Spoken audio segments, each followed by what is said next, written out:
নির্বাচন পেছালে এর দায় বিএনপি জামায়াতকে নিতে হবে বলে হুঁশিয়ারি দিয়েছেন এনসিপি নেতারা। বাংলা মোটরে দলীয় কার্যালয়ে এক আলোচনায় এ হুঁশিয়ারি দেন তারা।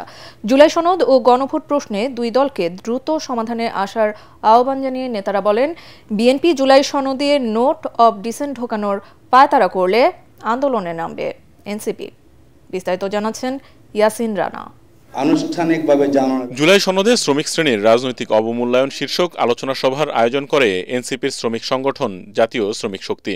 জুলাই সনদ ও গণভোট প্রসঙ্গে সিদ্ধান্ত নিতে না পারায় অন্তর্বর্তী সরকারের উপদেষ্টা পরিষদকে নির্বাচন আয়োজনে অযোগ্য মনে করে বক্তব্য দেন এনসিপির নেতারা।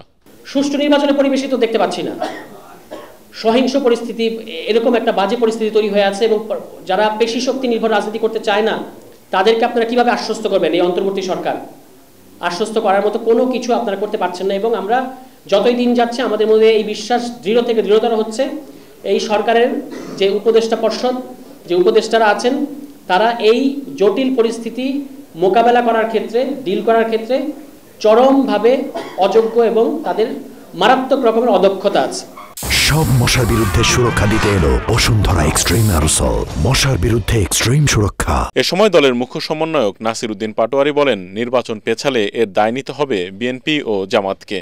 আমরা এখনো দুই দলকে আহ্বান জানাই যে বাংলাদেশে যদি রিফর্ম না হয়, জুলাই সনদ বাস্তবায়ন না হয়, জুলাই সনদের আইনি ভিত্তি না হয়, তাহলে কিন্তু ইলেকশন যদি পিছিয়ে যায় আপনারা দুই দল ইতিহাসে ইলেকশন পিছানোর জন্য দায়ী থাকবেন। আপনাদের দুইটি দলকেই দ্রুত গতিতে জুলাই সনদের আইনি ভিত্তি বাস্তবায়নের একটি পদ্ধতি খুঁজে বের করে ফেব্রুয়ারিতে ইলেকশন করার জন্য দ্রুত পদক্ষেপ নিতে হবে।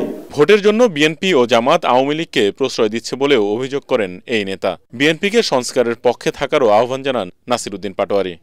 যদি রিফর্মের দিকে আপনারা যেতে না পারেন তাহলে বিএনপি নামক যে দলটা আছে এটাও নিশ্চিহ্ন হওয়ার পথে হাঁটবে ইনশাআল্লাহ।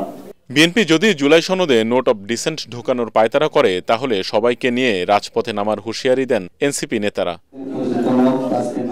ইয়াসিন রানা, এটিএন বাংলা, ঢাকা।